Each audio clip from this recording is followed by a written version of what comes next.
በስመ አብ ወወልድ ወመንፈስ ቅዱስ አሐዱ አምላክ አሜን። አባቶቻችን አምላክ የቸርነት ባለቤት ቸሩ እግዚአብሔር ከዚህ ሰዓት ከዚህ ዕለት ያደረሰን ቅዱስ ስሙ የተመሰገነ ይሁን። እንዴት ሰነበታችሁ?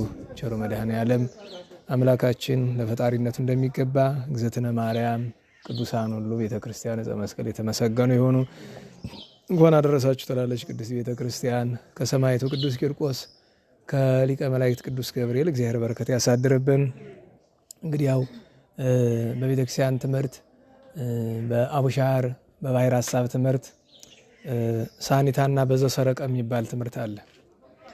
ሳኒታና በዘሰረቀ ማለት ሳኒታ ማለት ነገ ማለት ነው፣ ማግስት ማለት ነው። የመስከረም ሳኒታ ጥር ነው። ምንጊዜም ሳኒታ ማለት ለምሳሌ ዛሬ አሁን እሑድ ነው አይደለም?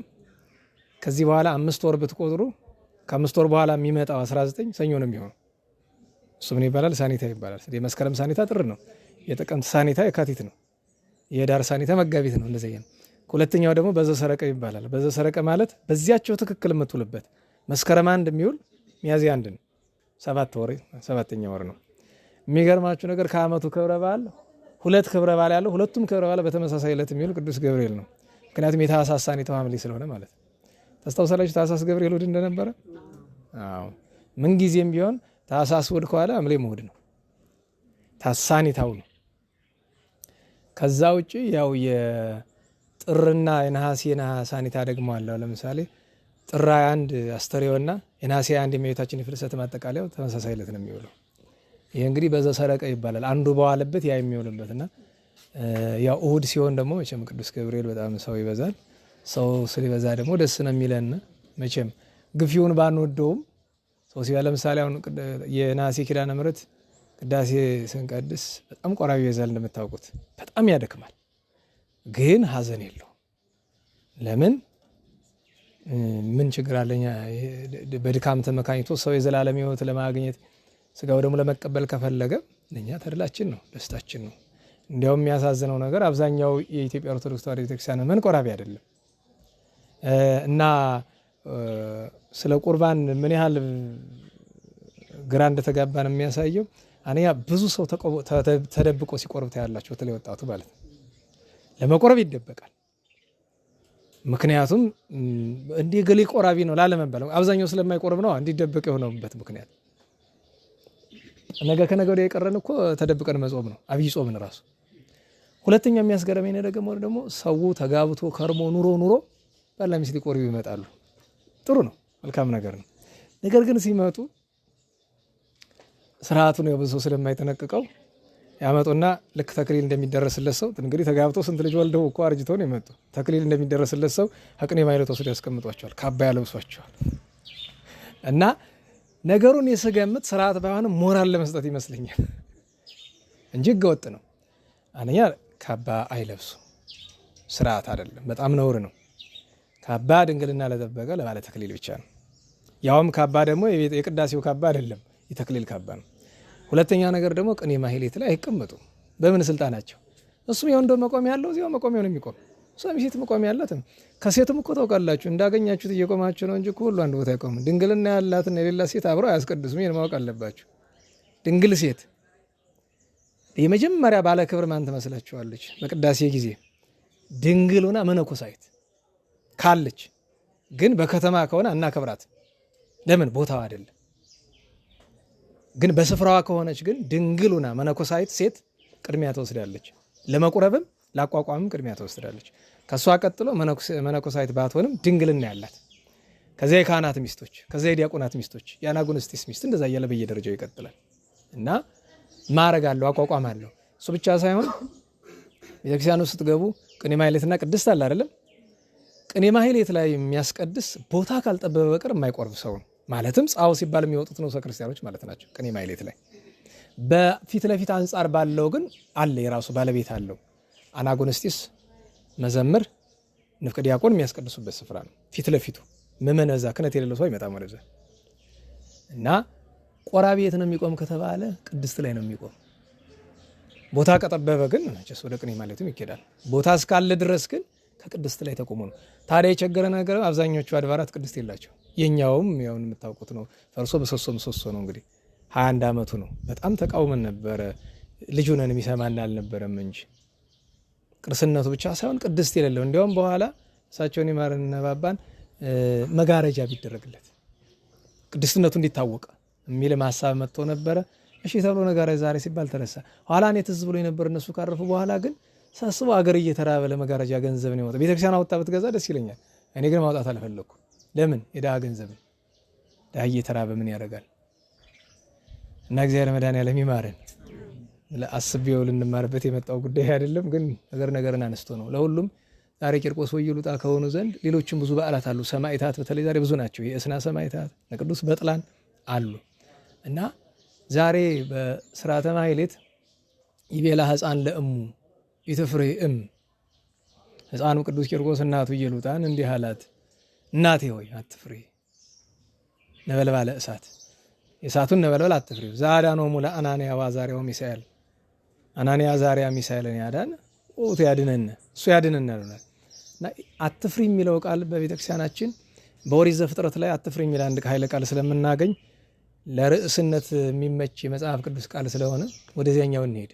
ኦሪት ዘፍጥረትን ስታነቡ በኦሪት ዘፍጥረት ምዕራፍ 21 ቁጥር 17 ላይ የእግዚአብሔር መልአክ አንዲትን ሴት አትፍሪ ብሎ አላት ይላል። ኢትፍሪ ማለት ያቺ ሴት በቤተክርስቲያን ታሪክ እንደ ትልቅ ሰው የምትታይ የምትከበር ሰው አይደለችም። ለትምህርት ግን የሚሆን ነገር አላት። አባታችን አብርሃም እግዚአብሔር ያደረበት ቅዱስ ሰው ሚስቱ ሳራን ይዞ ልጅ ሳይወልዱ 90 ዓመት ሞላው። 90 ዓመት ሊሞላው ትንሽ ሲቀረው ተሰዶ ነበርና አስቀድሞ መጀመሪያ አንድ ጊዜ ወደ ፍልስጤም አንድ ጊዜ ወደ ግብጽ ተሰዷል። ግብጽ የተሰደደ ጊዜ ቅድስት ሳራን በይ እስካሁን ድረስ እኔ ወጥቼ ወርጄ አገልግዬሻለሁ፣ አብልቼ አጠጥቼ አልብሼሻለሁ። አሁን ያንቺ ፈንታ ነው፣ አንቺ ነሽ የምትመግቢኝ። ግን እኔ መጀመሪያ ካንቺ ምሻው ውለታ እንዳልገደል ሚስቱ ነኝ እንዳትይ፣ ወንድሜ ነው በይ። ለምን? አንቺ በጣም መልከ መልካም ነሽ። አስቡት፣ ቅድስት ሳራ እኮ ሽማግሌ ናት። ያም ሆኖ ግን መልኳ ከወጣት ሁሉ የተሻለ ነበረ። ስለዚህ ስለ አንቺ ሲሉ እንዳይገሉኝ ወንድም ነኝ በይ። እንግዲህ አስቡት፣ በእኛ በኩል ብታስቡት ከባድ ነው። ኋላ እኔ እህቴ ናት ብዬ ባለቤቴን ችግር ቢፈጠር ባለዳውን የው ራሴ ነኝ። አብርሃም ግን እንደዚህ ያለ ለምንድን ነው? እግዚአብሔር አለ፣ ማን ነው የሚነካት? ይሄ ብቻ ለጊዜው እንዳይገሉት ነው። ከዚያም የግብፅ የፈርዖን አገልጋዮች አገኟትና ምን ናት አሉት። እህቴ ናት አለ። አንቺስ ምንሽ ነው? ወንድሜ ነው አለች። እኔ ላግባሽ ሲሻሙ የእሱ ጃንደረባው ነበረና አይ ተው እቺ መልከ መልካም ናት ለንጉሥ ነው የምትገባ ብሎ ወደ ፈርዖን ይዟት ሄደ። አይዛብ ጠንቃቂዎች ናቸው። አይዛብ ስላቸው የዛሬዎቹን ወበከንቶች አይደለም። የድሮቹ አይዛብ ፍርድ ጠንቃቂዎች ናቸው። እግዚአብሔርን ማያመልኩ ነው እንኳ ፍርድ ይጠነቅቃሉ። ነግረውታል እኮ ባል የላትም ብለው፣ ግን ድጋሚ ጠይቃት። እሱንም አስመጥቶ ጠይቀው ምን ናት አለው። እህቴ ናት፣ እሷም ወንድሜ ነው አለች። ሊያገባት ሲዘጋጅ እግዚአብሔር ወረደበት በመዓት። ከዚያ ባለማወቅ ነው ጌታዬ፣ ያላወቀ ሕዝብ ትቀጣለህ ወይ ብሎ ሲለው እኔም እኮ ያላጠፋሁ ስላላወቅ ነው የቀጣሁህ። ግን ብታውቅም ባታውቅም የትልቅ ሰው ሚስት ላይ ማሰብህ ራሱ ወንጀል ነው። ኋላ አባታችን አብርሃም ጸልዮ፣ ምክንያቱም ጠርቶ ምን አድርጌ ነው እንደዚህ ያደረከኝ? ሚስቴ ናት ብትል ምን ችግር አለው ሲሉ አይ ፈሪሃ እግዚአብሔር በሌለበት ሀገር ይገሉኛል ብዬ ነው። ጸለይለት፣ ዳነ። ከዛ በኋላ ከብቱን፣ ላሙን፣ ፈረሱን፣ በቅሎውን፣ ወርቁን፣ ብሩን ሰጠውና ለሱ ለአብርሃም ነው ይሁሉ ለአንቺ ምን ልስጥሻልና 2 ባሪያ ሰጣት፣ 2 አገልጋይ። እነዚያ 2 አገልጋዮች አጋርና ኬጡራ ይባላሉ። የዛሬ ታሪካችን አጋር ናት። መልአከ እግዚአብሔር አትፍሪ ያላት። አሁን ልብ በሉ፣ አገልጋይ አድርጎ ሰጣት፣ ይዛ ሄደች። ከዚያ በከነዓን እያሉ ልጅ አልወልዱ ሲሉ አሳዘናት አባታችን አብርሃም ቅድስት ሳራ። አይ በእኔ ምክንያት እሱ እንዴት መክነው ይቀራል ብላ ከአጋር ወለዳለች። መጀመሪያ ከበደው፣ ኋላ ፈቃደ እግዚአብሔር እንደሆነ ሲያውቅ ከአጋር ወለደ። ኋላ ግን የእግዚአብሔር ቸርነት መጣና ለሳራ 90 ለአብርሃም 100 ዓመት ሲሆናቸው ይስሐቅ ተወለደ። ተወልዶ ጡት ከጣለ በኋላ ይስሐቅ 2 ችግር ተፈጠረ። ችግር ከሆነ ነው። መጀመሪያ እናታችን ሳራ እመቤት ናት፣ አጋር ግን አገልጋይ ናት። ትከሻ ትለካካት ነበር አልፎ አልፎ አለ አይደለም።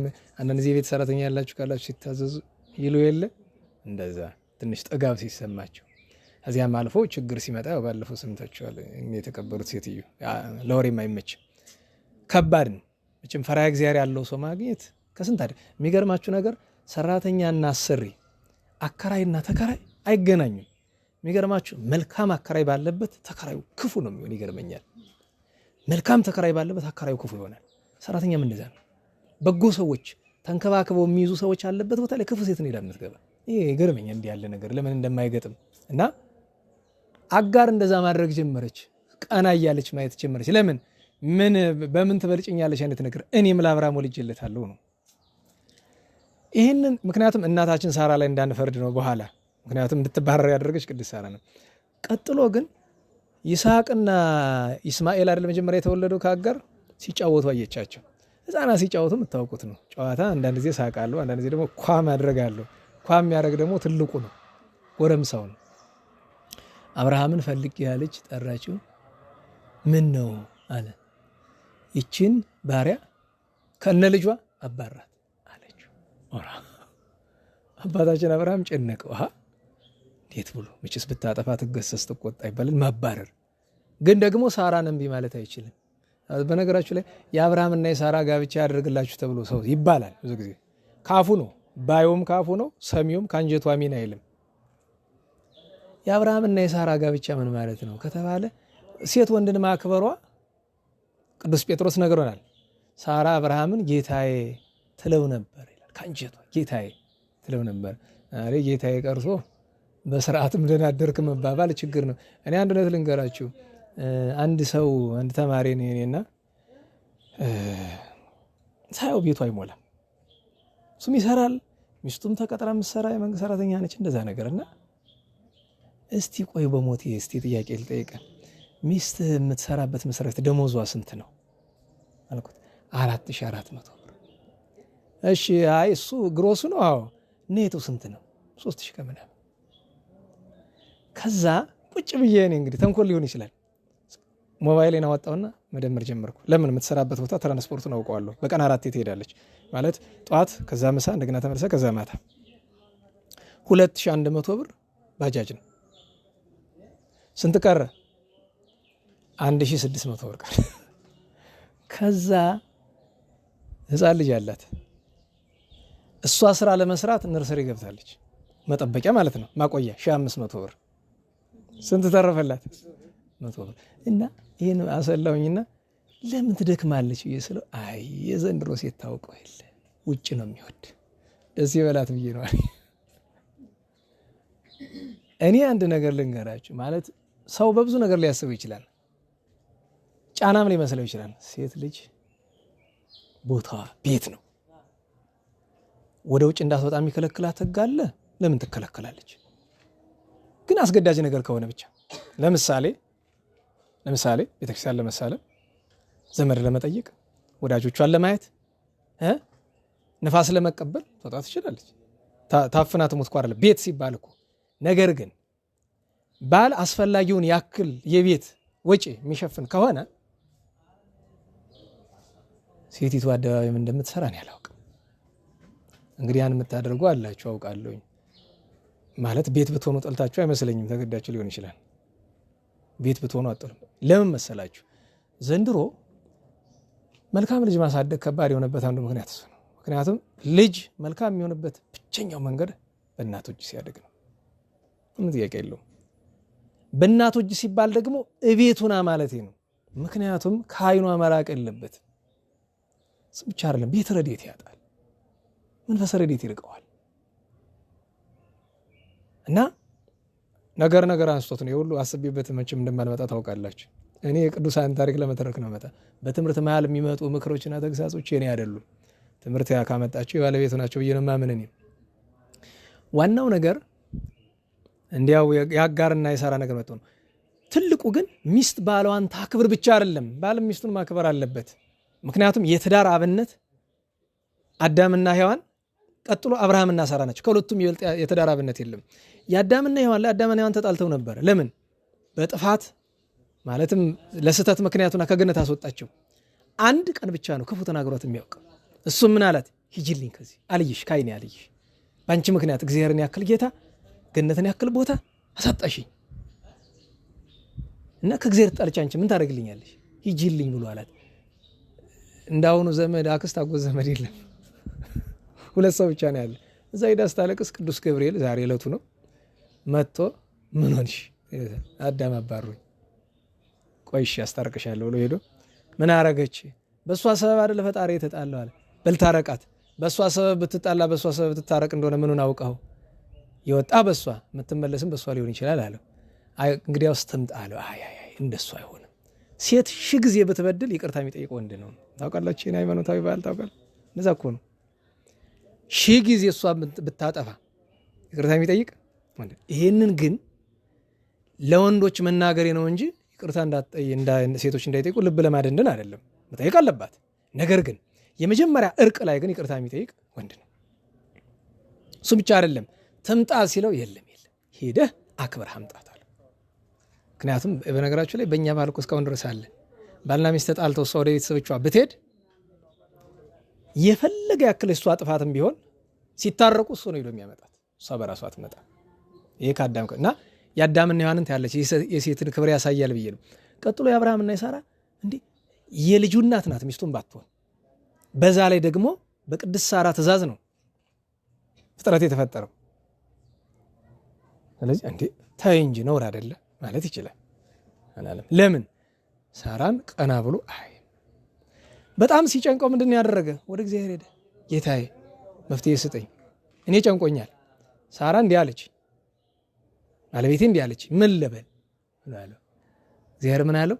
ታዘዛት፣ ያለችህን አድርግ፣ አሰናብታት። ነገር ግን እኔ ያለሁላት ለዚያች ለምታሳዳት ችግር የለው። ከዚያም ውሃውን ስንቁን ምናምን አድርጎ በደንብ አሸክሞ ልጇን እስማኤልን አሸክሞ አብርሃም መቼስ የቸገረውን ቢሆን ሰደዳት። ግን ችግሩ የምታውቁት ነው። ሀገራቸው በረሃ ነው፣ እንደኛ ሀገር አይደለም። ውሃውም አለቀ፣ ስንቁም አለቀ። በተለይ ውሃው ቀድሞ አለቀ። ጥሙ ከሷ አልፎ ኢስማኤል ሊሞት ሆነ። ሊሞትባት ሲሆን ከክንዴ ላይ የማይሞትም ብላ የሆነች አንዲት ጥላ ያላት ዛፍ አግኝታ እዚያ ላይ ያስቀመጠችው። የጦር ወራ ያክል ርቀት ሆና እስከሚሞት ተጠብቀው ነበር። ከእጄ ላይ ምንም የምታደርገው ነገር አልነበራትም። ውሃም ብትፈልግ ነው ነገር አልነበር። ያን ጊዜ ነው እዚያ ሆና ስታለቅስ የእግዚአብሔር መልአክ ተገልጦ አጋርን አትፍሪ፣ በረሃ ነው፣ ሰው የላትም፣ ምግብ የላትም፣ ምንም የላትም፣ አትፍሪ፣ ሁለት ነገር አረግልሻለሁ። አንደኛ አሁን የቸገረሽን ነገር አሟላልሻለሁ። ሁለተኛ ልጅሽን ታላቅ ሕዝብ አድርገዋለሁ። እንግዲህ ዛሬ የምታውቁት እነ ኢስማኤል የት እንዳሉ ታውቃላችሁ። ሀብታሞች ናቸውና ጉልበተኞች ናቸው፣ በጉልበታቸው አዳሪ ሆነዋል። እና እንደዚያ ብሎ አላት። ከዚያ ጌታዬ ምንድን ነው የምትለኝ አለች። ወደዛ ተመልከች አላት። ውሃ ፈለቀላት።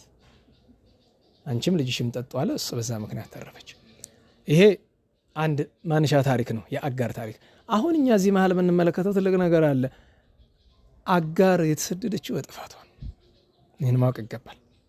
ሁለተኛ ግን ቅድስት ሳራ እመቤት ናት፣ አጋር አገልጋይ ናት። ቅድስት ሳራ ምሳሌነቷ ለቤተ ክርስቲያን፣ አጋር ምሳሌነቷ ለቤተ አሕዛብ ነው። አንያ ከግብፅ ነው የመጣች። ሁለተኛ ነገር ህጋዊ ሚስት አይደለች። ስትባረር እግዚአብሔር ኪነ ጥበቡ ብዙ ነው። መጀመሪያ ነግሬያችኋለሁ፣ አጥፍታለች። እሷ ላይ ትከሻዋን ማንሳት አይኗን ማቃናት አልነበረባትም። እግረ መንገዱን ግን እግዚአብሔር የእሷን ልጅ ህዝብ የሚያደርግበት መንገድ አለው። ለእኛ በሐዲስ ኪዳን ለምትመጣው ቤተ ክርስቲያን ምሳሌ እንድትሆን እናታችን ቅድስት ሳራን ከአብርሃም ጋር ለብቻ አድርጎታል። እሷን የምስጢረ ድነት ትምህርት ነው። ለጊዜው ሰዓት ስለማይበቃን እዚህ ላይ እንግታውና ወደ አትፍሪ እንምጣ። መቼስ እዚህ በፊት እዚህም አንድ ጊዜ ስለ ፍርሃት ተምረናል። እዛኛውም ጉባኤ እንግዲህ በ2 ዓመት ውስጥ 3 ጊዜ ስለ ፍርሃት አስተምሬያለሁ። ለምን የሚባል ፍርሃት ጥሩ ነገር ስለሆነ፣ ሲፈሩም ጥሩ ነው፣ ሳይፈሩም ጥሩ ነው። ፍርሃት በጎ የሚሆንበት ስፍራ አለ፣ የማይሆንበት ስፍራ አለ። እሷ እንድንለያት ነው። እሱን የምናገኝበት የተለያየ መንገድ አለ። ግን ቀላሉ የዛሬ ታሪክ በቂ ነው። የቅዱስ በጥላንም የእስና ሰማዕታትም የቂርቆስ ወኢየሉጣም ታሪክ። እንግዲህ ስለ ቅዱስ ቂርቆስ እና ስለ ቅድስት ኢየሉጣ ታሪክ ብዙ ጊዜ ትማራላችሁ፣ ሰማላችሁ። በነገራችሁ ላይ እማዝነው በክብረ በዓል ጊዜ የቅዱሳን ታሪክ አንደኛ በቅጡ አይተረክም። ምክንያቱም ሰዓቱን ብዙ ነገር ይወስደዋል። እኔ አይገባኝም፣ ሰነት ተማሪው ምናምን የሚያቀርበው ነገር አይገባኝም። እኔ ሰነት ትርኢት አድርገን አሉላችንም አይደለም ኖረንበታል። 30 ምናምን ዓመት እየሆነ ነው መሰል አይደለም ሰነት ትርኢት እንኳን ብለን ዳር ካልንም፣ ነገር ግን እኔ አይገባኝም። ምክንያቱም ቤተክርስቲያን ሁሉ ነገር ቦታ አለው። የሚገርማችሁ ነገር እዚህ አውደ ምሕረት ሳልፍ ሳገድም ሁልጊዜ እሁድ አላላቸው አለ የሰርክ ጉባኤ እና ደግሞ የሶስቱ ታቦቶች በዓል ወራዊ በዓል ጊዜ እና አንደኛው ልጅ ጠርቼ አስተባባሪውን እስቲ ና አንድ ነገር ልምከር የምትሰማኝ ከሆነ እንዲህ ሌላ ስፍራ ያላየሁት ድፍረት እዚህ እያየሁኝ ነው። ሁልጊዜ ማታ ማታ ሰርክ ጉባኤ ስታደርጉ ሴቶች አውደ ምሕረቱ ላይ ይወጣሉ። ያውም ለመዝሙር ተሰብስበው እንዳይመስላችሁ ግለሰብ አንዲቱ ትወጣና ስነ ጽሁፍ ታቀርባለች ወይ መዝሙር ትዘምራለች። እና እኔ ልንገርህ እነዚህ ልጆች እያጠፋቸው ነው። መንፈስ ቅዱስ እየራቃቸው ነው። አንዳንድ ምልክት ሰጣቸው። አንድ ሁለት ሶስት ሴቶች መሀል ጸሎት እየጸለዩ ቻንዲያ እንዲያደረጋቸው ሲጮሁ ታመሙና ብዙ ነገር አየነ ባይ ናቸው። እኔ ምንም ማለት አልፈልኩም። አሁን ለእናንተ እንደው ወዳጆች ስለሆናችሁ ነው የምነግራችሁ። እንደዚህ አይነት ነገር ማውራቱን አልፈልገውም። እግዚአብሔር ምልክት ይሰጣል፣ በብዙ ነገር ምልክት ይሰጣል። እነዛ የታመሙት ልጆች እግዚአብሔር የወደዳቸው ናቸው። በደዌ ምክንያት ይዞ እንዳይጠፉ ሊይዛቸው የፈልጉት ናቸው። ያልታመሙት ናቸው የሚያሳዝኑ፣ የታመሙት አይደሉም። የታመሙትም አንዳንዶቹ ትንሽ ለቀቅ አድርጓቸዋል፣ ለቋቸው አይደለም። ጠላት ሲሰወር የጠፋ ይመስላል ይላሉ አባቶቻችን። በአንዳንዱ ጸበል እንደምታዩት አንዳንዱ አጥማቂ ለቀኩ ምናምን ይለፈልፋላል። ውሸት ነው። በአጥማቂ የሚለቅ ጋኔን የለም። አጋንንት የሚለቁበት ሁለት መንገድ ነው ያለው። ወይ ከጸበሉ ጋር ጾም፣ ጸሎት፣ ስግደት ያስፈልገዋል ጠንከር ያለ። ካልሆነ ደግሞ የበቁ ቅዱሳን እንደና አቡነ ተክለ ሃይማኖት እንደና አቡነ አብየ ጊዜ ያሉ ካልሆነ በቀር ይሄን የቢጤ አጥማቂያ ስለፈለፈው ጋኔን ይደበቃል እንጂ አይለቅም። ምስክር ከፈለጋችሁ ትክል ድንጋይ መሄድ ነው። የእሳቸውን ስም በክፉ ለማንሳት አይደለም፣ ትልቅ ሰው ናቸው። ትክል ድንጋይ ያለው አብዛኛው ሰው ግን የምታውቁት ነው። እዛ ስለኖርኩኝ ማለት ነው። ዳንኩ እያለ ቤቱ ሲመልስ መልሶ እያመመው በቃ አንድያው ነው ጸበሉ ዳር ልኖር ብሎ እዛ የተቀመጠ ነው። ስለምንታወቅ ብዬ ነው። አሁን ያለውን አላውቅም። እኔ ድሮን እያለው የነበረው ነው። ማስተዋሉ ግድ ነው፣ አነሰም በዛም እና እባክህ ሌላ ቦታ እንኳን ቢደረግ አሁን ለምሳሌ መንበረ መንግስት አለ። የሚገርመው ነገር ድሮ የተናገርነው ነገር እኛን ጨጓራችን ሲልጡ ኑረው አሁን ገብቷቸው ሲሄድ ይገርመኛል። አውደ ምሕረቱ እንኳን ሴት ወንዶቹ አይወጡም። አሁን አይወጡም። እነንታ ሊቃውንትና አስተማሪዎች ካልሆኑ በቀር አይወጡበትም። መዝሙር የሚያቀርበው የት ነው? እታች ላይ ሆኖ አመስግኝ መርቄ ነው የመጣው። ጩኸታችን ከንቱ አልቀረም። ዋናው ግን የመድኃኔዓለም ቸርነት ነው። ምን ማለት እኔ በነገራችሁ ላይ ምንድን ነው ፋይዳው? ለምሳሌ እናንተ እዚህ አሁን አብዛኞቻችሁ ሴቶች ናችሁ። አሁን ለምሳሌ አንቺን መድረክ ላይ ስነ ጽሁፍ ብታቀርብ ምንድን ነው የምታገኘው ጥቅም? በረከት አለው የለውም እኮ ጠብታ ታክል። በነገራችሁ ላይ የዕለት በረከትም ይባላል።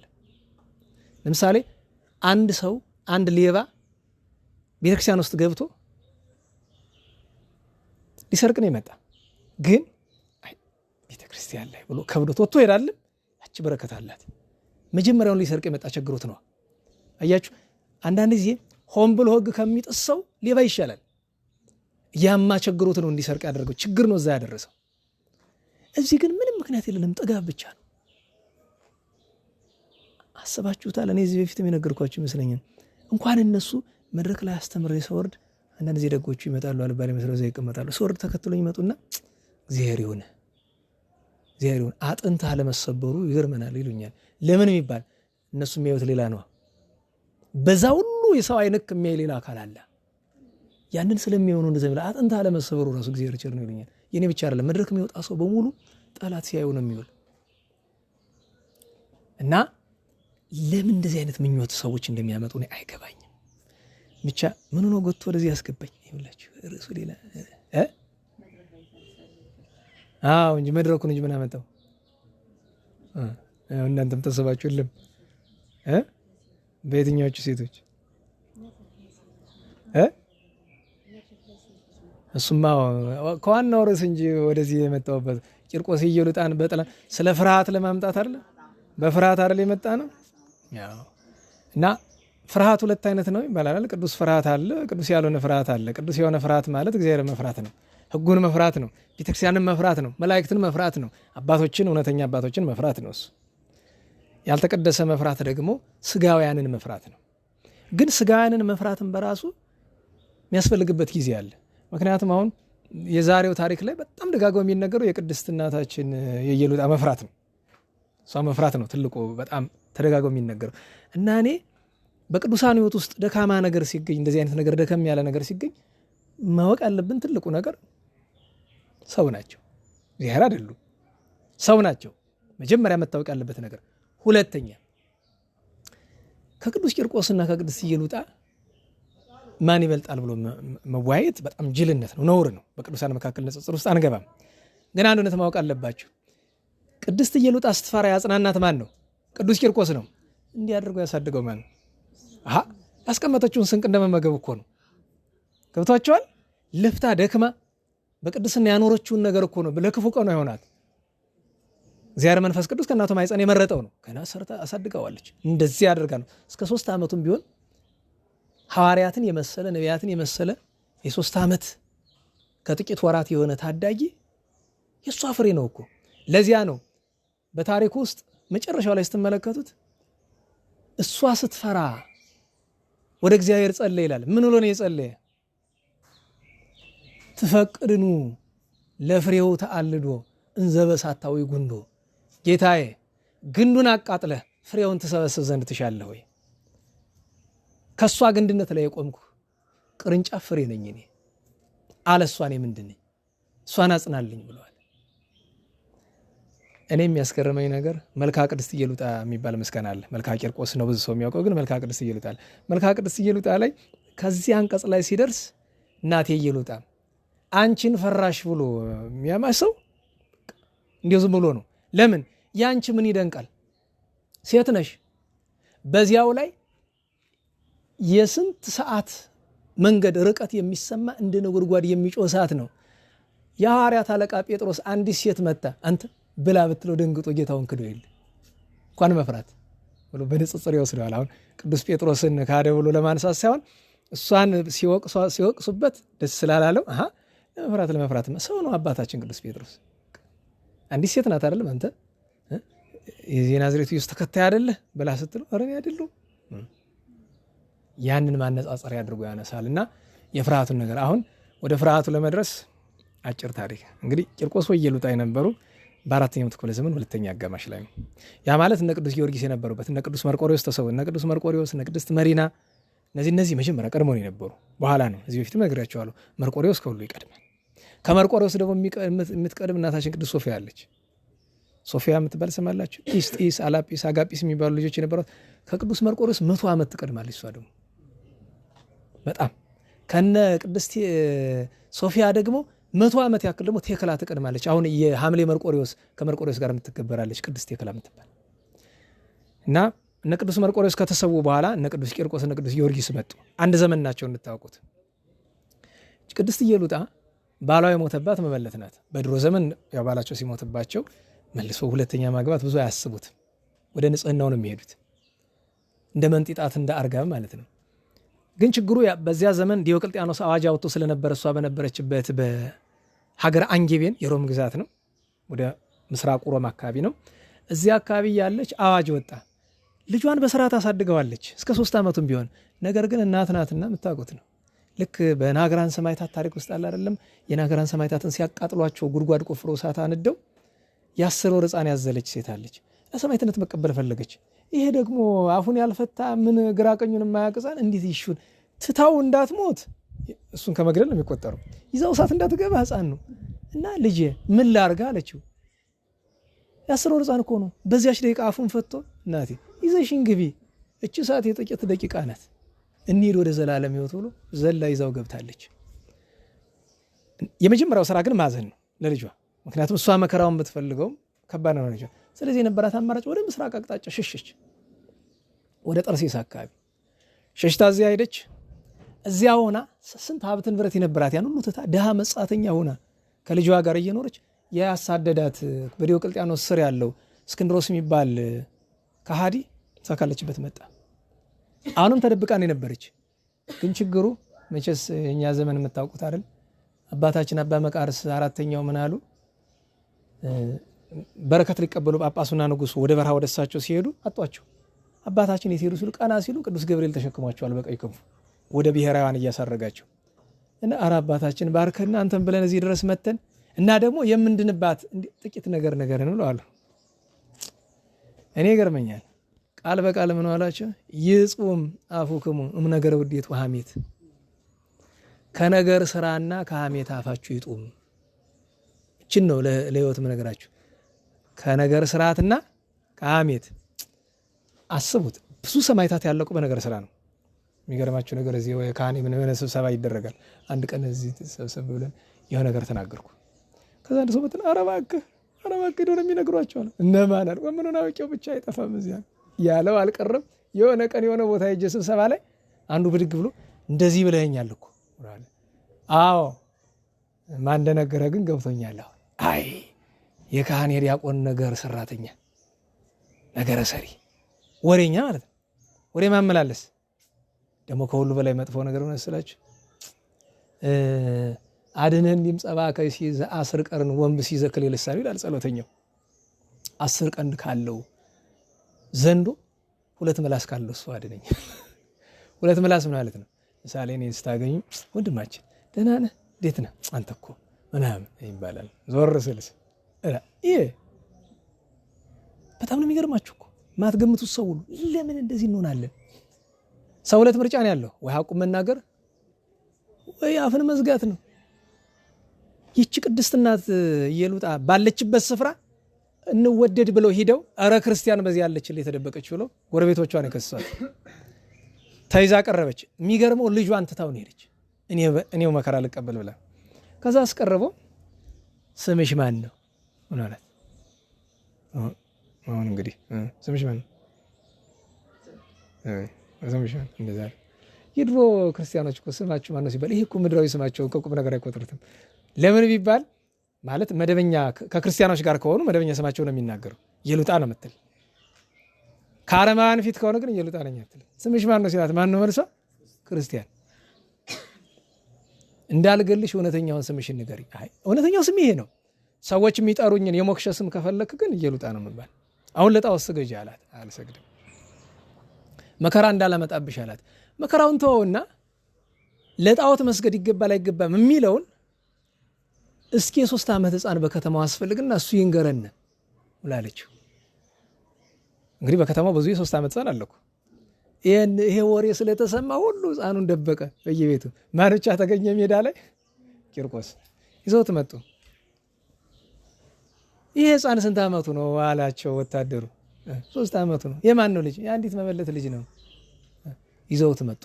እንግዲህ ቅዱስ ቂርቆስ በቤተክርስቲያን ታሪክ ከሕፃናት ሁሉ መልከ መልካሙ እሱ ነው የሚባል እና ሲያየው የመጣበትን ዓላማ ረስቶት ያኛው ራሱ ንጉሱ እስክንድሮስ በሃከ ፍሱህ ሕፃን አንተ መልክ ደስ የሚል ፀሐይ የምትመስል ቸራለህ ሰላም ላንተ ይሁን አለው።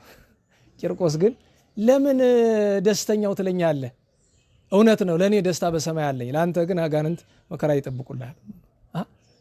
ያልጠየቅኩን ትመልስልኛለህ? ገና ብዙ እናገራለሁ።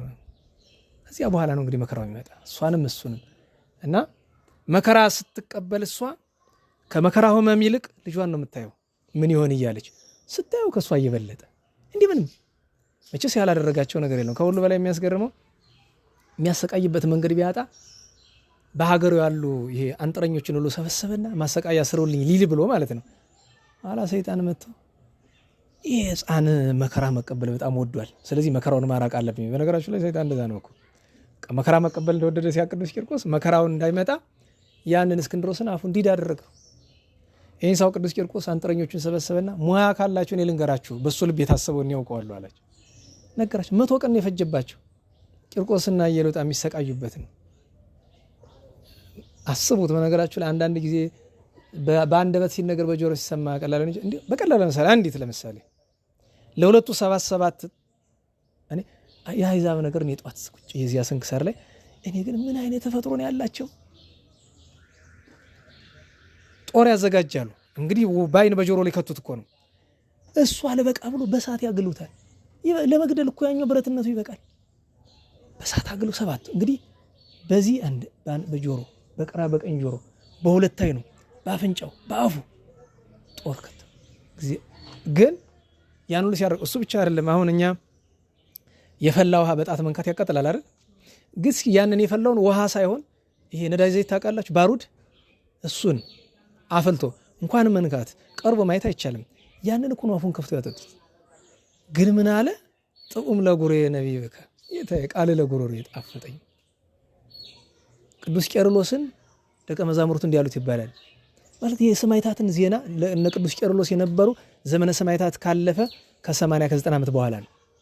እና ሰማዕታት ግን ያማቸዋል ማለት እንዴት ነው ማለት እንዴት ተሸከሙት እንደው ማለት ለኛ ለማሰብ የሚከብድን ነገር ያማቸዋል ወይ ማለት እነሱ ምን አስበው ነው በቃ ምንም ህመም የማይሰማቸው ልጆች ያማቸዋል። በጣም ነው የሚያማቸው። ነገር ግን በክርስቶስ ፍቅር የታሰሩ እና የሰማዩን ክብር ያወቁ ስለሆኑ ይሄኛውን መቼስ በነጽር ታዩታላችሁ። በቀላል ምሳሌ ለኛ እንደሚሰማን እንደው መቼም የማይመጥን ምሳሌ ነው። ምሳሌ ሐኪም ቤት ሄደን መርፌ እንወጋለን አይደል? ያማል ያመም ግን አንወጋ ምን እንላለን? ለምን?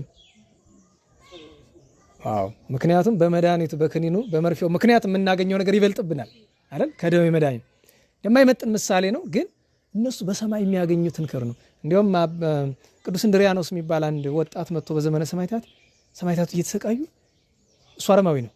ሄዶ እናንተ እኔ ግራ የሚገባኝ ምን ልታረጉ ነው ሁሉ የምትሰቃዩ የማይቀርባችሁ ነው አላቸው። አይ በሰማይ ያለንን ክብር ለመናገር አንደበታችን ችሎታ የለውም ማለት እስቲ ተርኩልኝ አላቸው። ስለ መንግስት ሰማያት ተረኩለት።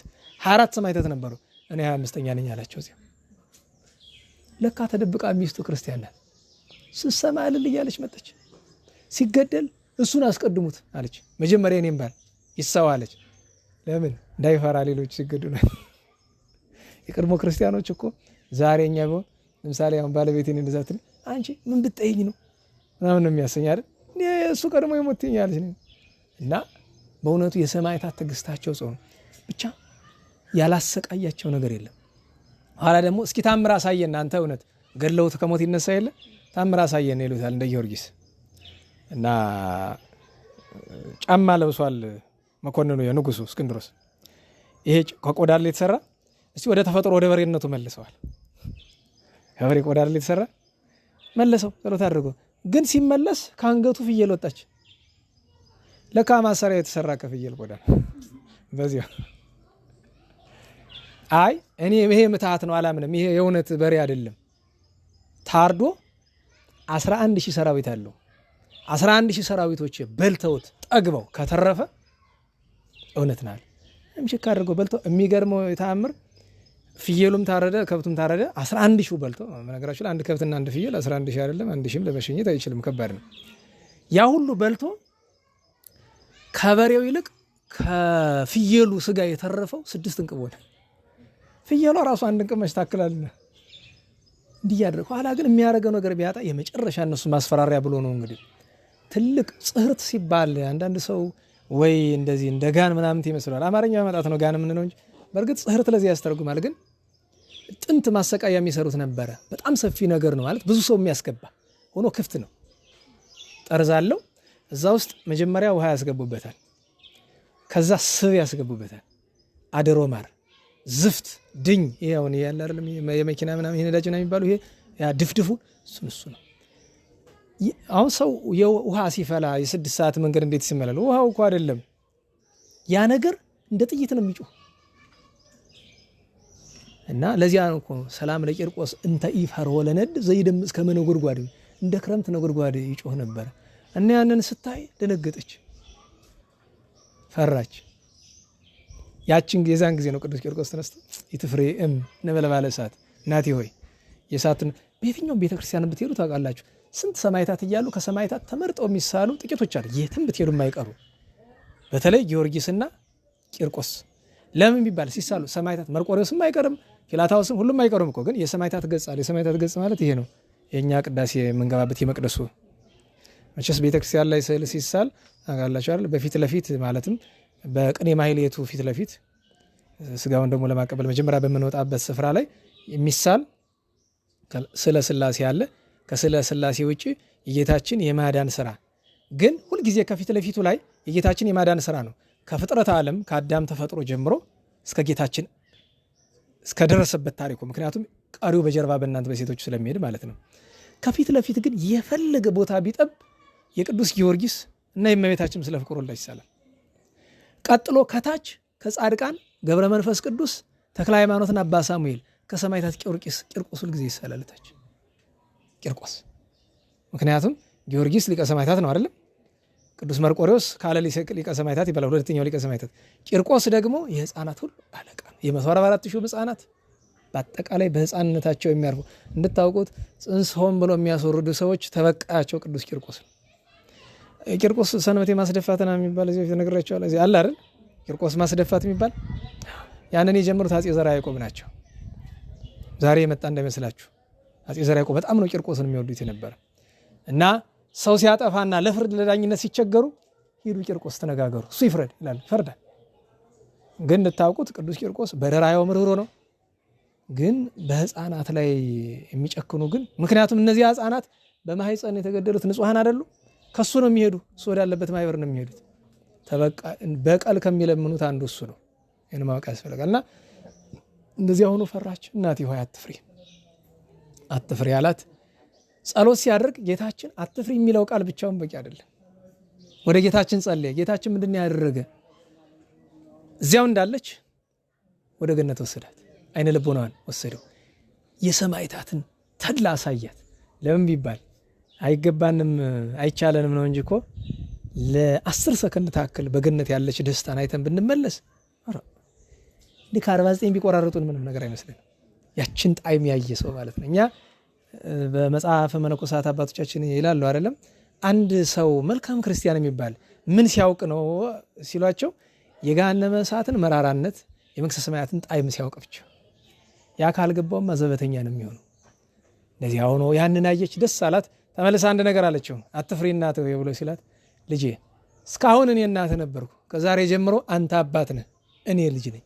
አንተን የወለድኩባት ቀን የተመሰገነች ናት፣ ማኅፀን የተባረከች ናት። ራሷን ለማመስገን አይደለም፣ እሱን ለማድነቅ ነው። እጇን ይዞ የጎተተ ገባ። ግን እነሱ ገብተው እሳቱ ገና ሳይጠብሳቸው እንግዲህ ፍጡነ ረድኤት ይባላል አይደል? ቅዱስ ገብርኤል እርሱ መጣ። ለምን ድሮ ይታወቃል። ምን ብሏታል እሷ? ኢትፍሬም ነበልባለ እሳት ዘአድኀኖሙ ለአናንያ ወአዛርያ ወሚሳኤል ኦትድ። ስለዚህ ማን እንደፈለገ ግልጥ ነው። ቅዱስ ገብርኤልን የፈለገ ቅዱስ ገብርኤል ተላከ። ሲገቡ ልብሳቸው አልቀነበረም፣ ምንም ነገር አለ። ወረሰዮ ለእሳት ከመጠል ቆሪር ዘጊዜ ጽባህ። በጠዋት ያለ ጤዛ አለ አይደለም?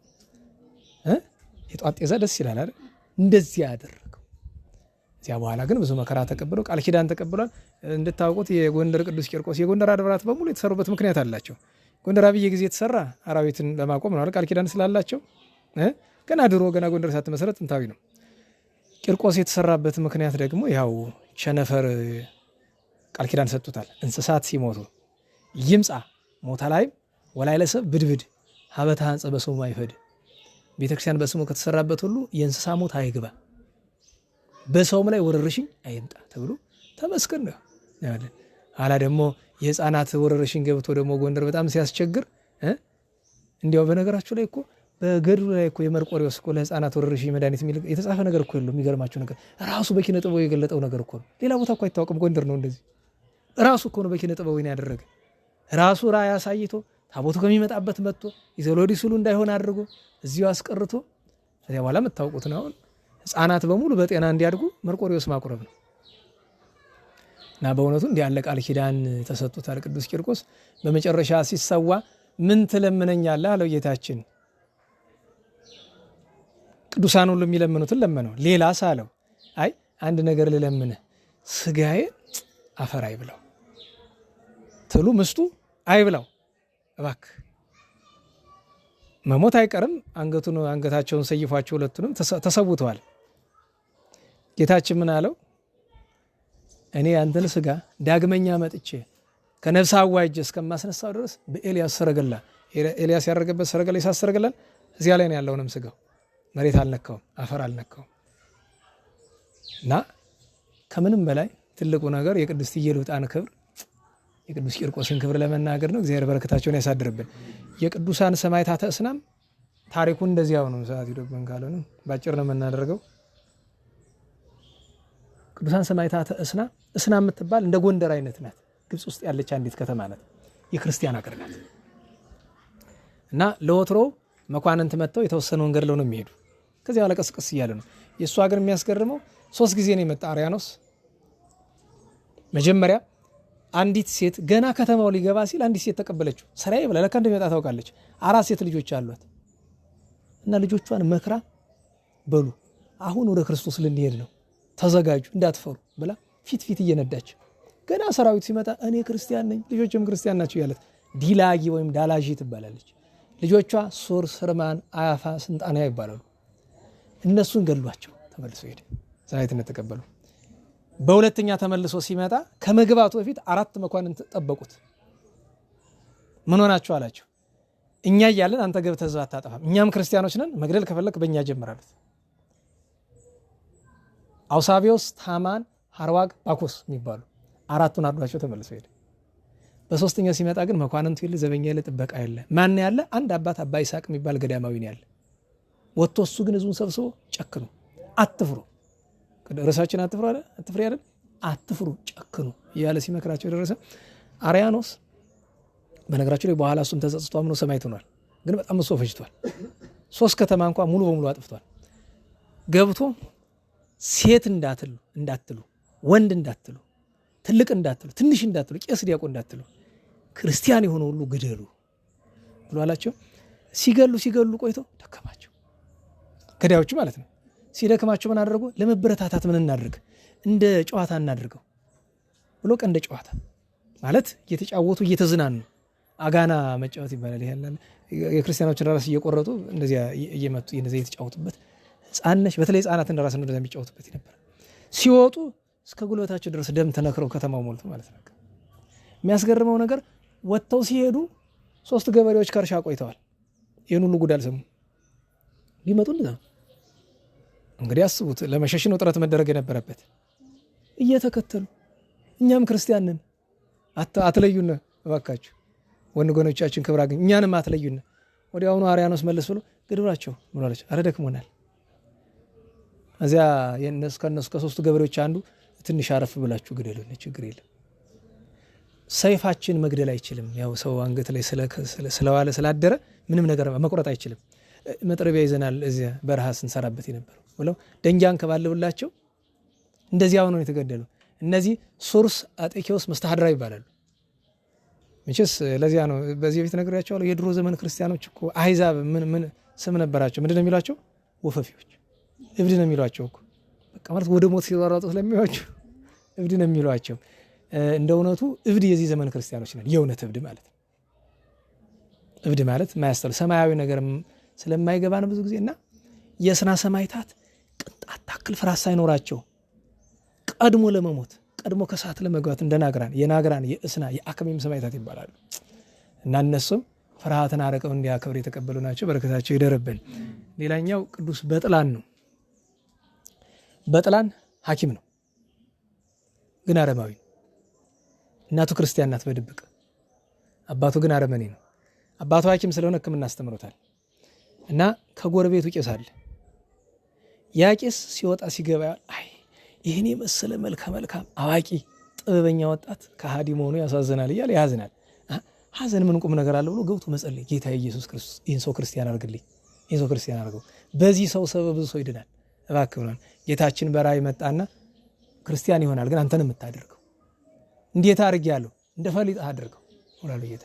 ከዚያ በሚቀጥለው ጊዜ ሲያገኘው ሰላምታ ይለዋወጣል። ዝም ብሎ ሰላምታዎች፣ ከዛ ሰላምታ ተቀራረቡ። ሲቀራረቡ አንድ ቀን እስቲ ስለ እምነት እናወራለን። አንተ ምንድነው የምታምነው? እኔ ድንጋዩ ምኑን ያወጣውት ነው። አይ እኔ ግን ሰማይ ምድርን የፈጠረውን ጌታችን ኢየሱስ ክርስቶስን አመልካለሁ። ኢየሱስ ክርስቶስ ነው ሰማይ ምድር የፈጠረ? አዎ። እና ምንድነው ምልክቱ?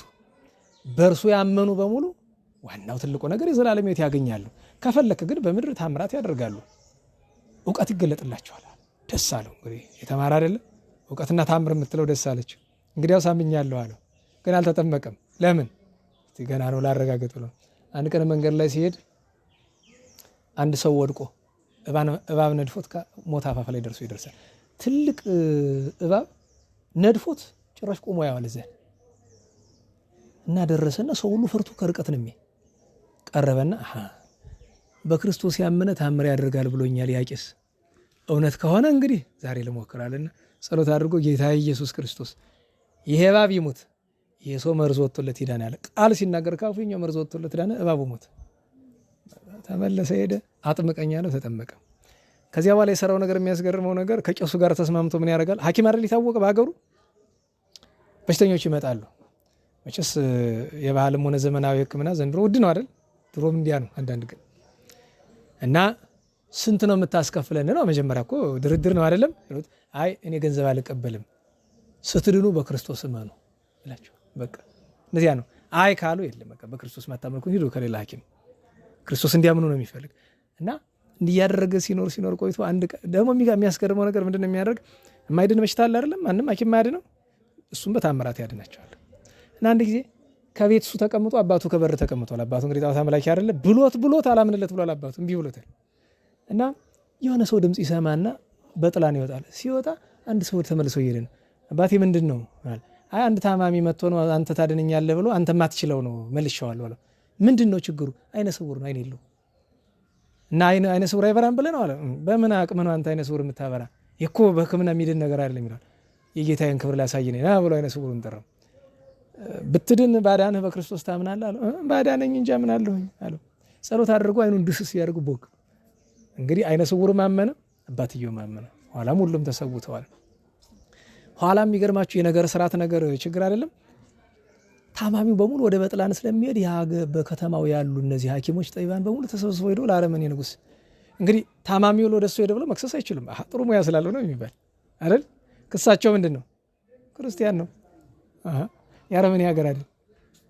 በዚያ ከሰውት ቀርቦ ያም አይነ ስውር ቄሱም እሱም ሌሎችም ሰማዕትነት ተቀብለዋል። በሰማዕትነት ብዙ ሊያታሉት ሞክረዋል፣ ብዙ ሊያስፈራሩት ሞክረዋል። በሰማዕታት ውስጥ እንዲያውም እንኳን ሰማዕታት ቅዱሳን አቡነ ፊልጶስ የሚባሉ አሉ። የደብረ ቢዘኑ በዚህ ሰንበት ትከበር ብለው ለምን ሰንበት ትከበር ትላለህ ብለው ንጉሱ መጥቶ አሰሯቸውና ትንሽ አስገረፏቸው። እና በወቅቱ የነበረው ጳጳስ ትንሽ አስቸጋሪ ሰው ነበር ከግብጽ የመጣውና ሰንበት ይከበር ብያልክ የምታስተምር ከሆነ መከራ ነው የማመጣብህ አላቸው። እንግዲህ የዛን ጊዜ ባልጋ ሸንኮር ይዘዋቸው ይመጡ በሽተኛ ናቸው አርጅተው መጥተው መከራ ነው የማመጣብህ ሲላባቸው እንደ አዲስ ሕፃን ብድግ ብሎ ቁጭ አለ። ኧረ እባክህ ቶሎ አምጣው ደስ ነው የሚለኝ እሱን አለ ስፈልግ ኖርኩኝ። መከራ እኮ እንደ ወይን ጠጅ ነው የሚጣፈጥ አታውቅም ብለኛ አምጣው። ልክ የወይን ጠጅ የሚጠጣ ሰው ወይን ያስተፈስልበት ሰው ይላል ቅዱስ ዳዊት ወይን መጠጣት ደስ ያሰኛል። እንግዲህ ጠጥተው ላዩት። ጠጣችሁ ታውቃላችሁ? ፈራፍራችሁ በሚፈረፈረው ነገር የእንታቶ ሸማ የትንሣኤ ወይን ይጠጣሉ። በስርዓተ መነኮሳት ይባላል። በግብጽ በናባ መቃርስ ገዳም የትንሣኤ ጎንድ ሄዳችሁ አታስታውሱም? ጎንድ አሁን ሐምሌ 29 ነገር ጠጣል አይደል? ወተቱ ስጋው ሐምሌ 29 ነው አይደል? በገዳም አስቄጥስና በአንዳንድ ገዳማት ደግሞ በጥንቱ የትንሣኤ ስጋ ይበላል እና ግን በፈቃድ አይደለም በግድ ነው። መነኮሳት በሁሉ ሰብስበው ስጋ እንዲቀምሱ ወይም እንዲጠጡ ይደረጋል። ለምን ቢባል መነኮሳት እንዳይታበዩ። የዓለም ሰዎች ስጋ ስለበሉ ከኛ የሚያንሱ እንዳይመስላችሁ። ወይን መጠጣት ስጋ መብላት ኃጢአት አይደለም። እኛ ስለ ክርስቶስ ፍቅር ብለን ትተነው ነው እና ከዓለም ሰው እንበልጣለን ብላችሁ። ይሄ የሆነበት ምክንያት ምንድነው? አንድ የእሳቸው ደቀ መዝሙር የነበረ ዓለምን ትቶ መጥቶ ሰይጣን መነኩሴ እየመሰለ እየመጣ አንተ የናላዊት ምን ልታረግ መጣ አለው። አበራው ማለት ነው። ጸድቅ ብዬ አለ። ስቆበት ሄደ። ደግሞ ሁለተኛ ይመጣል። አንተ ምን ልታረግ መጣ አለ። ዓለምን ንቄ አለ። ስቆበት ሄደ። በሶስተኛው እንግዲህ ሌላ ሰው እየመሰለ አይደል የሚመጣ።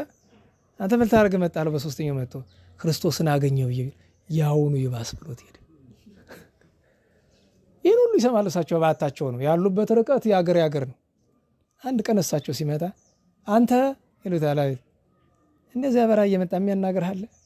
አዎ መነኮ አንዳንድ መነኩሴ እየመጣ ምን ይላል? እንደዚህ ምን አልከው? እንደዚህ አንተ ምን ክፉ ነህ? እጸድቅ ብዬ የምትል በከተማ ያለ ሰው አይጸድቅም? ዓለምን ንቄ የምትል በከተማው ነው ዓለም አይናቅም? ከሁሉ የከፋው ደግሞ ክርስቶስን አገኘ ብዬ ብል ከአንተ ቀድሞ ምዕመናን ያገኙታል ክርስቶስን።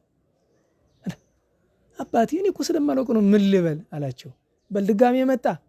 ጠባይ ቢከፋ ግብሬ ቢከረፋ ውሻን ክፉ ውሻን አስረው እንዲያስቀምጡት እንዲያ ነው ነገሩ በለው። መጣ። አንተ ምን ሆነ መጣ አለው። እቺን አለው። ብን ብሎ እንደጢስ ጠፋ። አላየው ነው ግን ምን አለው? እቺ አንተ አይደለችም የመቃርስ ናት አውቃታለሁ ብሎ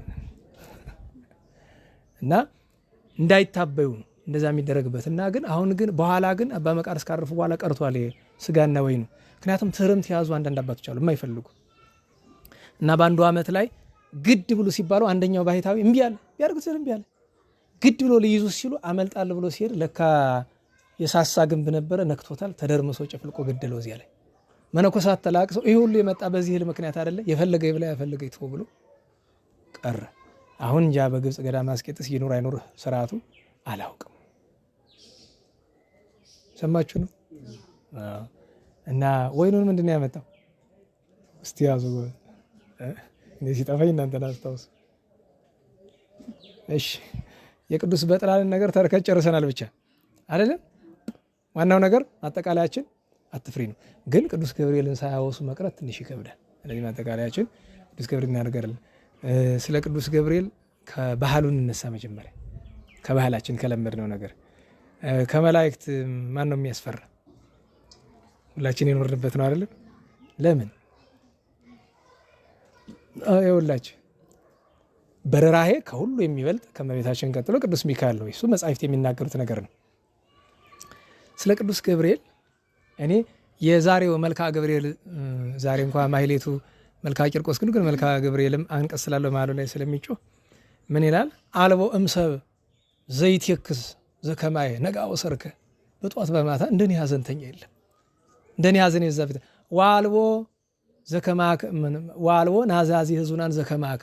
እንዳንተ ደግሞ ያዘኑትን የተጨነቁትን የሚያረጋጋ ያለ ወበይንተዝ ሐሰስኩ አይሜሪየኪያከ። ስለዚህ ሰው ደስ የምታሰኝ ላዘነ የምትደርስ አንተ እንደሆንክ አውቄ አንተ እንደምሻ ገብርኤል ናዘኒ ገብርኤል አጽናናኝ ዋስማኒ ቃለከ ድምጽህን አሰማኝ እየንተ ጸሎት የዝንቱ ዛቅረብኩ ለከ ይኸው ጸሎት አቅርቤላለሁ ስለዚህ ፋንታ ይሏል። መልክዓ ገብርኤል ስትመለከቱ ሁለት ናቸው ዋና መልክዓ ገብርኤሎች። ሌላም አለ፣ ግን ይሄኛው በማህሌት የሚቆም መልክዓ ገብርኤል ላይ በጣም የሚያስደንቁ ነገሮች አሉት። ራሳችንን የምናስተውል ከሆነ ታዲያ ምን ይለዋል ደራሲው? አጠይቀኒ ገብርኤል ሐዋርያ ነገር ህሉቅ ቦኑ እመውት በከንቱ እንበለነሳ በድድቅ እንዘይጉ የልባነ በቃል ጻድቅ ይላል። እኔ በነገራችሁ ላይ ይህንን ያሉት አባ ዘመለኮት ይባላሉ። መልክዓ ኪዳነ ምሕረትንና መልክዓ ገብርኤልን የደረሱት አንድ ሊቅ ናቸው። በጣም ደግ ቅዱስ ሰው ነበሩ። ገብርኤል ሆይ እስቲ ንገረኝ፣ ባነጋገሬ በሰው ፊት ጻድቅ መስዬ በልቤ በደለኛ የሆንኩት እኔ እንዲህ እንደሆንኩ ሞት ይሆን እስቲ ንገረኝ ይሉታል። አንደኛ ከዚያ ደግሞ ምን ይሉታል? አስተየኒ ወይነ ትፍሲት በዘእረስ ሐዘነ እስመ ለዙን ተሰራ ያስተይወ ወይነ።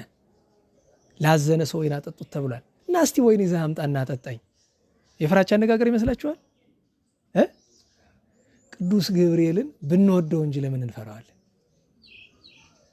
በነገራችሁ ላይ መልአከ ሞት የሚባል ትሰማላችሁ አይደል? አትሰሙ? ምንድን ነው የሚመስል? የአብርሃምን ነገር አታውቁ? አባታችን አብርሃም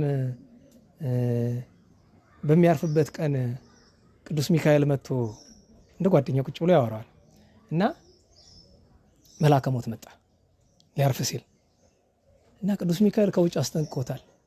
መልክህን ቀይር፣ እንዳታስደነግጠው፣ መልካሙ ነገባ። እንግዲህ በብሉይ ኪዳን እንደዚህ የሚባል ነገር የለም፣ ለአብርሃም ብቻ ነው። ገብቶ ይሄ ምንድን ነው ይላል? መልአከ ሞት ነው። ሰዎች በከንቱ ነው ስምህን የሚያጠፉት፣ ደህና ነህ ሲያዩ አይ ኧረ ያዘ ይዞኝ ነው አለ ነው። አዎ እንግዲያውስ እኔ ከሰው የተለየው አይደለሁም፣ ለሌላ ሰው የምታሳየው መልክህን ያሳየኝ። አትችለው። ከዚያ ግድ የለም እግዚአብሔር አለ። እሺ ሚካኤል ይቁም እንግዲህ እዚህ ጥበቃ አላምን አለው። አንተ እሺ የሚያስችልህ አለ፣ ባሮችን አስወጣል፣ በሙሉ ሰዎችን አስወጣ። አንዳንድ ሰው አስቸጋሪ አይደለም፣ አይሰማም ሲነግሩት። 18 አገልጋዮች አባታችን አብርሃም በቤቱ ጀርባ ተደብቀው በቀዳዳ እያዩ ነበር። ጉዱን እየብሉ ቢገልጠው አብርሃም ደነገጠ፣ ግን ጸና። መልአኩ ይዞታል። 18ቱ እንደሸሽ ተነጽ ሞቱ፣ ተቀበሩ እነሱ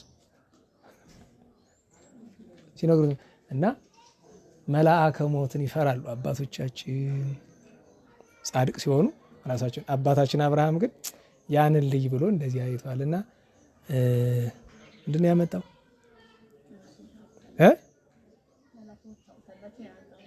እሱንም ማረሰው መልአከ ሞት ነው። እሺ ለሁሉም ያው እኔ የሚያስነቅፈኝ አይደለም፣ ምንም ያስተማረ ይጠፋዋል ምናምን ይላል። ደግ አረገ እንኳንም ጠፋኝ። ምን እኔ የኔን አልናገር እንግዲህ ባለቤት ያመጣ እና ለሁሉም ግን ይሄንን ግን የተቀረጸውን ወይ ገብቼ ላጥፋው ነኝ። ምክንያቱም አንዳንዱን ነገር ሰው እንደዚህ አይነት ነገሮች የሚወጡበት ምክንያት ሰው እንዲገባው፣ አንደኛ ሞት እንዴት እንደሚመጣ አይታወቅም። ያ ሰው በህልሙም አላሰበውም፣ አልታመመም እኮ ጨርሶ ህመም ያለበት ሰው አይደለም። በቃ ልቡን ይዞ ቁጭ ያለ ጸጥ አለ። ዘው ላይ ይዳን ይኮነን እግዚአብሔር መድኃኒዓለም ያውቅለት ማናው እና የሞት ቀጠሮ እንደሌለን ለማወቅ ያክል እንዲረዳ። ሁለተኛ ነገር ዛሬ መንፈስ ቅዱስ ያደረበት ብዙ አሉ። ከድሮ የሚለየው ምንድነው? በክፋታችን ምክንያት እግዚአብሔር ሰውሯቸው እንዳናያቸው አደረገ በክፋታችን ምክንያት እና ቅዱስ ገብርኤል ለማየት ወደ ለዚህ መጣን መፈራት ብዬ መልአከ ሞት የመጣኩ በቅዱስ ገብርኤል ምክንያት ነው። ቅዱስ ሳቆኤል የሚባል ሊቀ መላእክት አለ። በቅዱስ ገብርኤል ስር ነው ያለ። መልአከ ሞትን የሚያዘው ቅዱስ ሳቆኤል ነው። አሁን በ5 ነው ያከበር ነው። ሐምሌ 5 ትልቅ መልአክ ነው። ከ7ቱ ሊቃናት አንዱ እሱ ነው። መልአከ ሞት በሱ ነው የሚታዘዝ።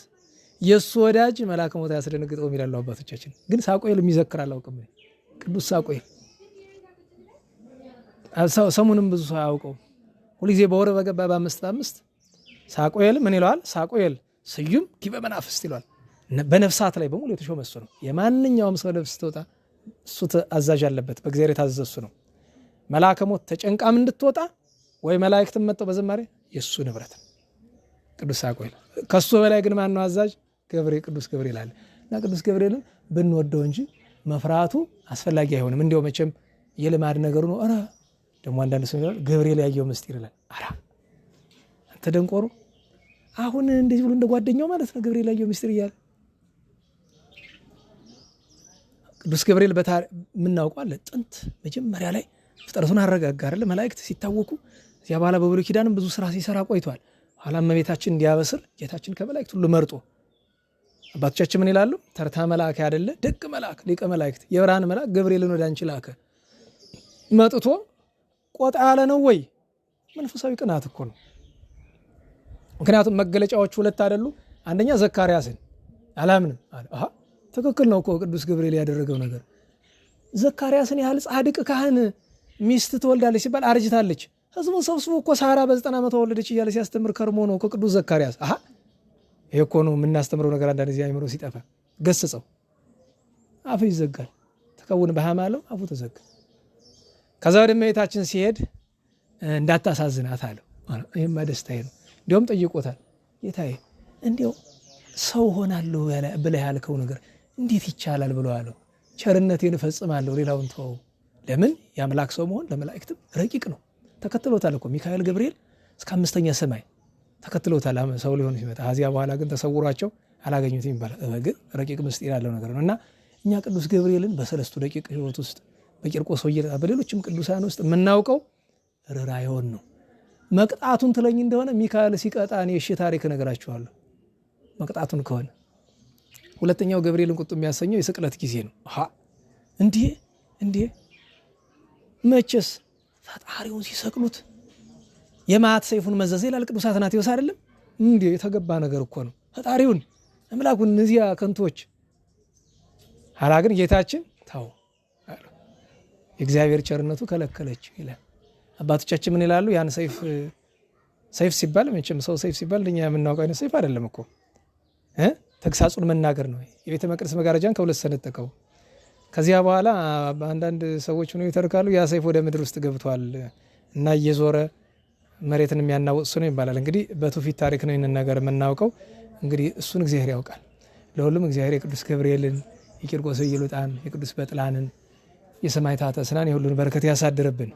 የማይረሳው ዋናው ትልቁ ያገናኘን አቡነ አብየ እግዚእ ናቸው። ስለዚህ አብየ እግዚእን አጭር እናንሳቸውን አንጨርስ። አባታችን አብየ እግዚእ ከመረታ ተንቤንን ከመመስረታቸው በፊት ብዙ ገዳም ነበራቸው እየነግሬያቸዋለሁ። ከአንዱ ገዳም ቆይተው ከስውራን ጋር ተገናኝተው ሲጨዋወቱ ቆይተው ስውራንን ወዴት ትሄዳለህ አብየ እግዚእ አሏቸው። የዛን ጊዜ ገና አላረጁም ነበር። ወደ ዋልድባ። ምን ታረግ? ያቺ የቅዱሳንን ቤተክርስቲያን ፈልጌ የተሰወረችው አይ እኛው ዝደከመን አላገኘናት። አይ እግዚአብሔር ይገልጥልኛል እሄዳለሁ። እና 40 ቀን ሙሉ ተጉዘው መልአክ ነከው ነገር ለማምጣት ነው ነገራችሁ ላይ ገብርኤልን ሳልነካ እንዳናልፍ ነው በአብየ እግዚእ።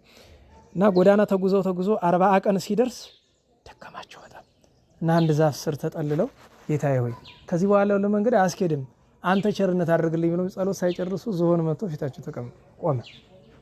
እዚህ ፊት ነግሬያቸዋለሁ። ይህን ታሪክ አስታውሳለሁኝ። ታስፈራኝ መንገድ ትከለክለኝ ከሆነ አትድከም፣ አንተን አልፈራህም። ጥሩ እኮ ነው፣ ደረሱም ያመጣል። ፍርሃት አይደል? አልፈራህም አንተን በዘባነ ኪሩብ የተቀመጠ ነው የምፈራ ብቻ። እንደዛ እንደተፋጠጡ እሳቸው ሲጸልዩ አደሩ። ያለቅሳሉ እሳቸው ጸሎታቸው ንባል። ኋላ ጠዋት ዞር ብሎ ቀጸቦ ይላል ጠቀሳቸውና ተከተለኝ። ለካ ጌታዬን የላከ ሲጥስ ቆይቶ እንደገና ሌላ 40 ቀን ይዟቸው ሄደ። ደከመው በጣም እሱ ሂድ በቃ ተመለሳሉት። እሱን ከበለስቱ በኋላ እልፍ ሲሉ አንድ ሰው መጣ። የባለፈዎችን አልተረኩላችሁም ዘልያት ነበር። እንዴት አደርክ አላቸው። ዝም አልፎት ሄዱ። ጸሎት ይዘዋል። እንዴት አደርክ ሁለተኛ ዝም፣ በሶስተኛ እንዴት አደርክ እባክህ እኔ ልቤ ትካዜ ያለብኝ ሰው ነኝ ከፈጣሪ ጋር ልነጋገርበት ማለት አይ ላንተ እኮ ነው ማለት ዞር ቢሉ ክንቡ ተዘርግቷል። መልአኩ ነው ለካ ሩቦህ እኮ ነው እንካ ብስት ነሰመ አስቀድሞ አንዲት ቅጠል በልተው ነበር። ያችን ቅጠል ወስደው ከሶስት ቆርጦ ያችን ወስደው ይወስድ ሄዱ። ከዚያ ደርሰው የዳዊት መዝሙር ሲጸልዩ ቆይተው ጌታዬ ግለጽልኝ ያችን ቤተክርስቲያን ብለው ገለጸላቸው። በምድራዊ አይደለ በሰማያዊ ብርሃን የተመላች መላእክትና ሰወራን ብቻ ቢኖሩባት እና ከዚያ ግን እልፍ ሲሉ ለቤተክርስቲያን ሊገቡ ሲሉ አናብስት መጡ። አንበሶች መጡ። የአባ ሳሙኤል አንበሶች አሉ አይደለም? እዚያ አንበሶቹ እንድታውቁት ከምን የመጡ እዚያ ግብጽ ከሊባኖስ እኮ ነው የመጡ። መሬታችን እኮ ይዛቸው የመጣች እዚህ እኮ ነው የቀሩ።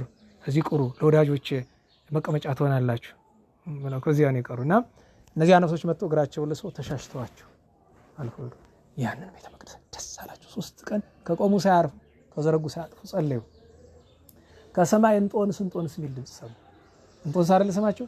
አብይ ጊዜ እኮ የክርስትና ስማቸው ነው እንጂ ዋናው ስማቸው እኮ እንጦንስ ነው። እንጦንስ አላቸው። አቤት ጌታዬ በቃ ይሄድ ወደ ሀገር።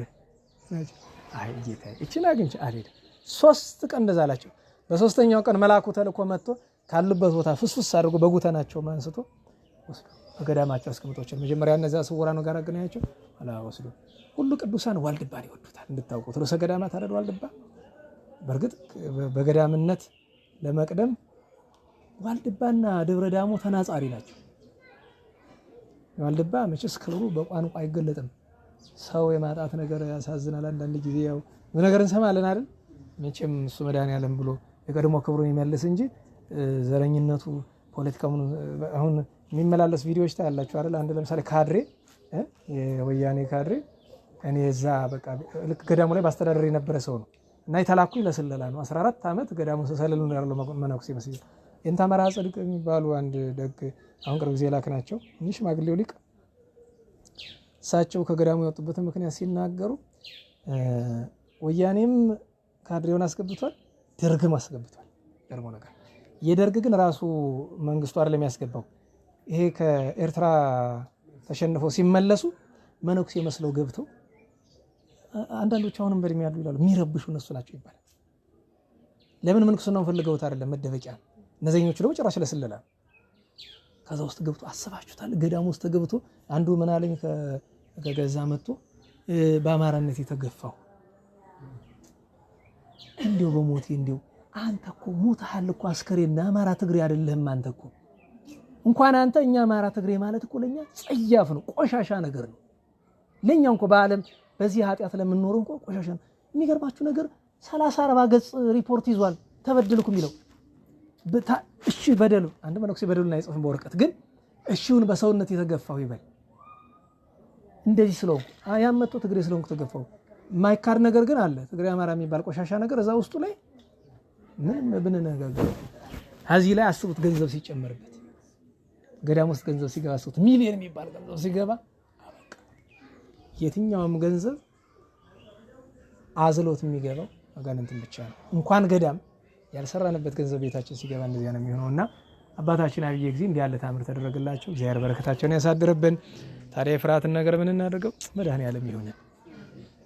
ቀኑን ስለከበደ አታድርስ ነው። አታውቁም ልጆች እያለን የምናወራው የነበረ ነገር አንድ ሰው ዛፍ ላይ ወጥቷል እና ወደ ላይ ሊወጣ ሲሞክር ከዛፉ በላይ እባብ አለ። ወደ ታች ወርዶ ወደ ውሃው ሊገባ ሲሞክር አዞ አለ። ወደ የብስ ሊሄድ ሲል አንበሳ አለ። ምንድነው መፍትሄው ተብሎ ልጆች እያለን ስንጨቃጨቅ ኖረን ከመሃል ላይ አንድ ትልቅ ሰው ምን አለ? እኔ መፍትሄውን አውቀዋለሁ። ምንድነው? ብንንብል በህልሜ ይሻላል። ከዚያ ግን ዋናው ጥያቄ ግን መልሶ ምን አለ? አይ እሱም ጥሩ ነው ግን ዋናው መልስ ሌላ ነው። ምንድነው? አይጣ ላይ አድርስ። ገብታችኋል? ያቺ የመከራ ቀን አትድረስብን። ለምን ነገን አናውቅም።